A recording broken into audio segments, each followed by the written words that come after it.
Ladies and gents, welcome back to another video. I've got a small box here in front of me, and inside of it should be 3 iPod Touch 4th generations. Now, the reason I bought this is because I think at least one of these is on a rare version of iOS, perhaps 2, and if we're lucky, maybe even all 3 of them. And by rare, I'm referring to probably something in the iOS 4 range because that's what these shipped with. So let's get them opened up, see what kind of condition they're in, and then hopefully we've got some cool vintage Apple iPod Touches on their original versions of iOS. So let's begin.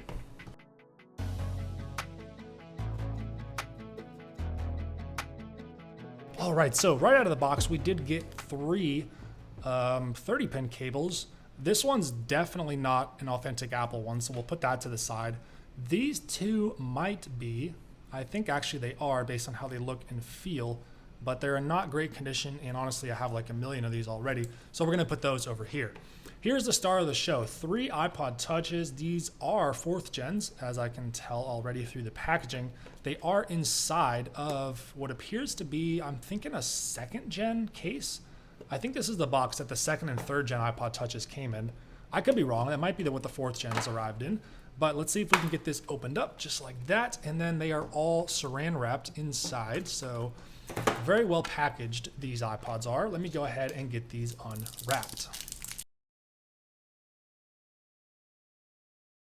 Well, I said they were saran wrapped. Turns out they were actually shrink wrapped, which is a first for me. I've never actually had any device sent to me that has been shrink wrapped.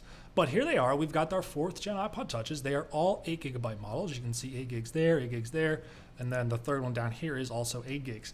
Now we're gonna try to turn these on. I made this purchase like 6 months ago, so it's been forever. I am almost positive these are gonna be completely dead. Those 2 are. They won't even show the low battery symbol. And this one has the same luck. So what I'm gonna do is I'm gonna get these cleaned up because you can see the screens are pretty dirty, they're a little greasy, and I'm gonna let these charge for a few minutes. Once they've got enough juice to turn on, we should be able to see what iOS version they have, and then we'll talk about all 3 of them. Hopefully we've got some cool stuff. So I will be back in just a moment. All right, we are back and we've got 3 iPod Touch 4th gens. They are all charged and the batteries are holding a charge. This one's not quite so happy. It's already showing low battery. So let's just real quickly, I want to show you guys that this thing is running iOS 4.3.5. So actually it turns out all of these are running iOS 4, at least some version of it. They're actually all running 4.3.5. So check that out. That's pretty cool to see. This one's got 1 application on it. Actually, they all, let's see. They actually all have this application. What is that? It's called Tango RX. So some sort of education software it looks like. And I'm guessing these were used in a school of some sort for not really sure what kind of purpose, but maybe some sort of educational games or applications were installed on these at some point.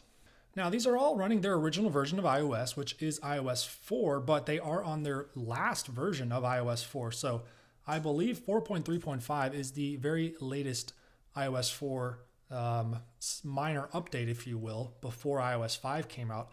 So these should have the best support of any iOS 4 device in terms of like software and applications. That said, the App Store and the iTunes Store are not working for iOS 6 and below. I've actually heard rumors that iOS 7 stopped working as well. I have not had a chance to verify that yet. But very cool to get 3 of these. I was not expecting all 3 to have iOS 4, but it was a real treat to get that. So when this thing came out in 2010, it completely revolutionized the iPod Touch for Apple. Not only was it a new design with a flat back, we got updated buttons that feel and look a lot more premium. We actually saw the addition of a camera for the very first time. We've got a 0.7 megapixel lens there on the rear and a 0.3 megapixel lens up here on the front. So quality is awful, but they do have cameras and you can actually FaceTime on here. The FaceTime application is right there inside of Productivity. So pretty cool to see.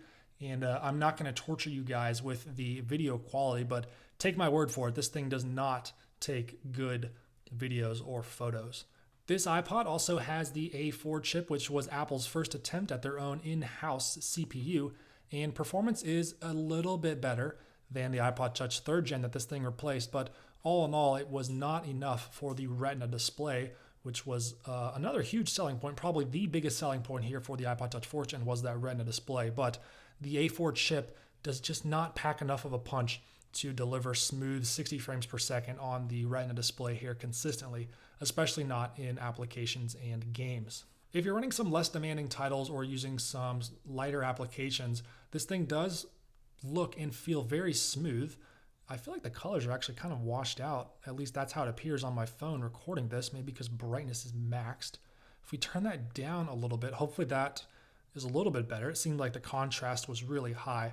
But the Retina display is nice on here. It doesn't quite have as good of viewing angles as the iPhone 4. But if you were to compare this side by side to an iPhone 4, you would notice that the display on the iPhone is actually quite a bit better than what you see here on the iPod Touch. I actually did not own a 4th gen until 2011, which was when they refreshed it with the white display option.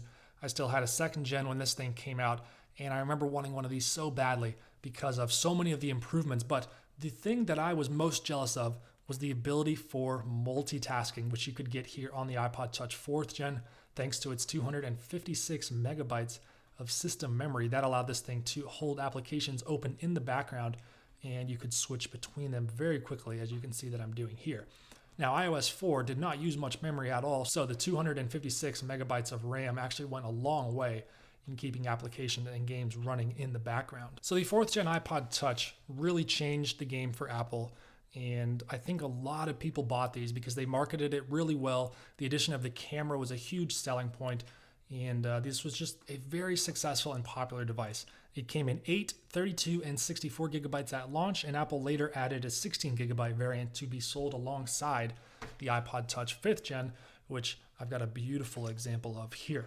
So these two were actually sold side by side, and the iPod Touch 4th gen would get the iOS 5 update and the iOS 6 update, but that would be the end of support, and iOS 6 is where the 5th gen started and took over. So all in all, very clean device here. It's pretty neat to get 3 of these all running iOS 4. Unfortunately, it's the 8 gigabyte models, and the market for those is pretty slim, but still pretty neat nonetheless.